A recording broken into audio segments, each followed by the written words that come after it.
माननीय मोदी जी ने जो काम किया है हम महिलाओं के लिए, चाहे वो गैस चूल्हा हो, चाहे आवास हो, चाहे आयुष्मान हो। हाँ, बेरोजगारी बढ़ी उन लोगों की जो जेल जाते थे, जो चोरियां करते थे, डकैतियां डालते थे, ये सपा सरकार में होता था तब। तहजीब और अदब के शहर लखनऊ में इस वक्त मैं मौजूद हूँ। लखनऊ के चप्पे चप्पे में आपको नफासत का दीदार होगा। मेरे पीछे आप बड़ा इमामबाड़ा देख रहे हैं, जिसे देखने के लिए देश से नहीं बल्कि विदेशों से भी सैलानी पहुंचते हैं। और आज मैं लखनऊ में मौजूद हूँ जानने के लिए लखनऊ के लोगों के मुद्दे। और एक बात ये भी बताना चाहूंगी कि पूरे यूपी चुनावों में लखनऊ ही केंद्र बिंदु है, क्योंकि अंततः जो यूपी के चुनाव हो रहे हैं उसमें जीत के सभी प्रत्याशियों को यही विधानसभा में ही बैठना है। इसीलिए यहाँ पे जो लोग मौजूद हैं, इमामबाड़ा की तरफ मेरे साथ जो लोग हैं वो मौजूद हैं। इन्हीं लोगों से बात करते हैं कि लखनऊ चुनावों में इनके मुद्दे क्या है जो लोग इस वक्त हैं।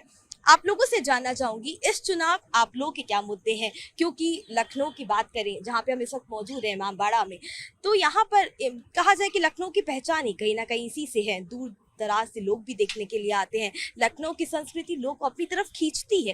क्या खास है ऐसा लखनऊ में? मुस्कुराइए कि आप लखनऊ में तहजीब और अदब है। यहाँ पर एक दूसरे का सम्मान करते हैं और अदब करते हैं, ये इसकी पहचान है। अब रही बात मुद्दों की, तो इस इलेक्शन में क्या किसी भी इलेक्शन में अगर कोई मुद्दा है तो है रोजगार।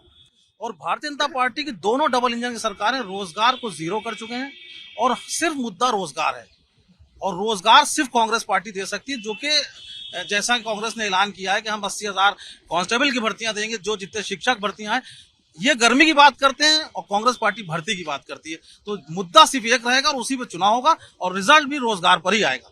ये कहते हैं कि रोजगार मुद्दा है। आप लोग को क्या लगता है कि लखनऊ की जनता वाकई किन मुद्दों को तरजीह दे रही है, क्या सोच रही है? देखिए, आपने लखनऊ की बात की है, लेकिन पूरे उत्तर प्रदेश के अंदर इस वक्त 30 करोड़ जनता वो एक मजबूत और ठोस सरकार चाहती है।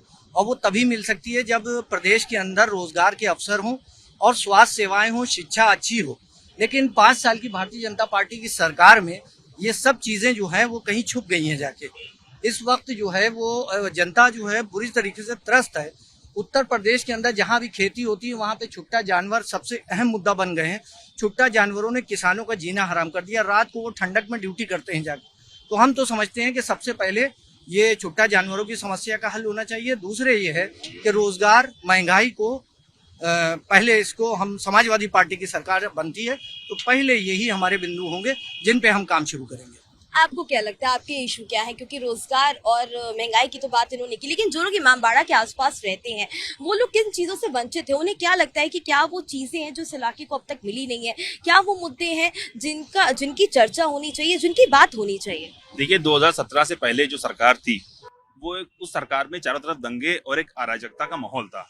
जब से भारतीय जनता पार्टी की नेतृत्व की सरकार बनी है तो आप देखिए कि शिक्षा के क्षेत्र में आधुनिक सुधार किया है और गुणवत्तापरक शिक्षा सुलभ कराने और रोजगार के साथ ही सुगम अवसर प्राप्त कराने की दिशा में निरंतर प्रयास किया है। आज देखिए कि एक विकास का एक अच्छा वातावरण है।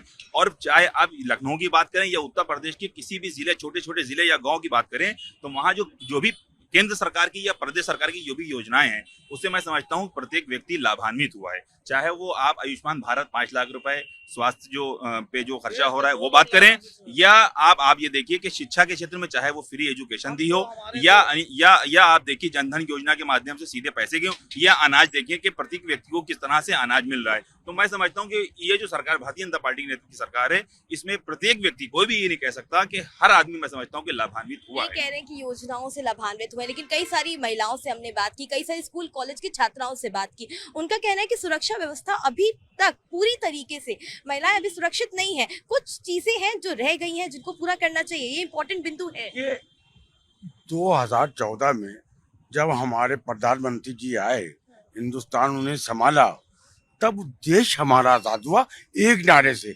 सबका साथ, सबका विकास, सबका विश्वास।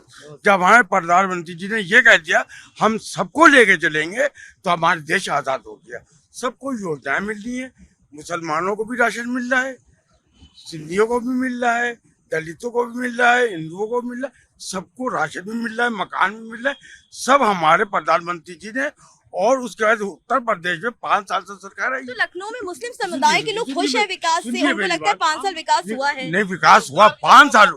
देखिए बीच में ना बोलिए, हम आपके चक्कर में नहीं बोले, आप बोल रहे थे, हम नहीं बोल रहे थे। सुनिए, 5 साल हुए हैं अभी हमारे, क्या योगी जी को आए हुए 5 साल में उन्होंने एक झगड़ा नहीं होने दिया। बेरोजगारी कैसे आएगी? बेरोजगारी क्या थी? सुनिए, देखिए खामोश रहिएगा एकदम। बेरोजगारी क्या है? जब हम पढ़े लिखे होंगे, हमें सरकार बुला के नौकरी दे रही है, जब हम मेहनत कश होंगे, हम खुद अपना कमाएंगे, अपना खाएंगे।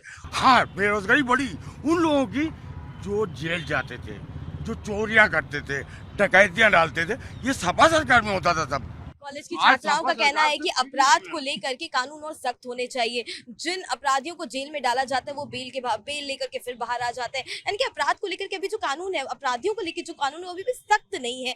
काफी सारी छात्राओं ने लखनऊ की ये बात उठाई है। देखिए, कानून जो है ये बाबा भीमराव अम्बेडकर ने बनाया था और वो संविधान जो बनाया था, हमको उस पर पूरा यकीन है। भारतीय जनता पार्टी की सरकार में ऐसा कहीं पर भी नहीं हुआ कि छात्राओं को कहीं पर भी जाने से रोका गया हो, कहीं पर भी शिक्षा लेने से रोका गया हो। उत्तर प्रदेश में 2017 के पहले जो सरकार थी उसमें जो है शाम ढलने के बाद महिलाएं अगर घर से निकलती थी तो घर वाले मना कर देते थे कि पूर्वांचल की तरफ मत जाना, गाजीपुर बलिया की तरफ, आजमगढ़ की तरफ मत जाना, वहाँ माफियाओं का राज है। तो इस तरीके से था। लेकिन आज का जो शासन है, आप देख सकते हैं, भयमुक्त समाज है, माफियाओं का कहीं पर कुछ नहीं है। रात में आप 2 बजे भी आप लखनऊ की सड़कों पे टहल सकती है। आप देख रहे हैं शांतिपूर्ण माहौल यहाँ पर देख सकती। यहीं पर गोलियां चलती थी, यहीं पर बम फेंका जाता था। वो अराजकता थी कि त्राही त्राही मची। मैं पहले महिलाओं के पास जाऊंगी क्योंकि हम लोगों ने सुरक्षा का मुद्दा उठाया, इसलिए महिलाओं के पास जाऊंगी।